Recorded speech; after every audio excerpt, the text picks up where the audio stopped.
শেষ পর্যন্ত এই গ্র্যান্ড ক্যানিয়ন কিভাবে তৈরি হয় দেখো, যখন ওই লোকটা বালির গর্তে ধীরে ধীরে পানি ঢালছিল, তখন বালি গরম থাকার কারণে সেই জায়গার পানি শুকিয়ে গেল এবং বালি শক্ত হয়ে গেল। এরপর ওপরে আবার শুকনো বালি ঢেলে গর্তটা আবার ঢেকে দিল।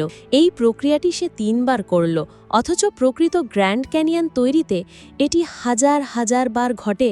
তারপর চতুর্থবার সে ওপরের আলগা বালি সরিয়ে ফেলল, আর ভাই সাহেব যা বেরিয়ে এলো তা দেখার মতো ছিল। একেবারে প্রাকৃতিক পাথরের মতো একটি গঠন তৈরি হয়েছিল। কিন্তু আসল মজা তখনই এলো যখন সে ওই পাথরের ওপর পানি ঢেলে দেখালো কিভাবে প্রাকৃতিক বন্যা আর পানির শক্তি বছরের পর বছর ধরে এই পাথরগুলো কাটতে কাটতে গ্র্যান্ড ক্যানিয়নের মতো গঠন তৈরি করে। সবশেষে যখন সে সেটা ভেঙে ফেলল, তখন ভিতর থেকে বেরিয়ে এলো একেবারে ঠিক সেরকম স্তরবিন্যাস বা লেয়ারিং যেমনটা আমরা আজ বাস্তব গ্র্যান্ড ক্যানিয়নে দেখি।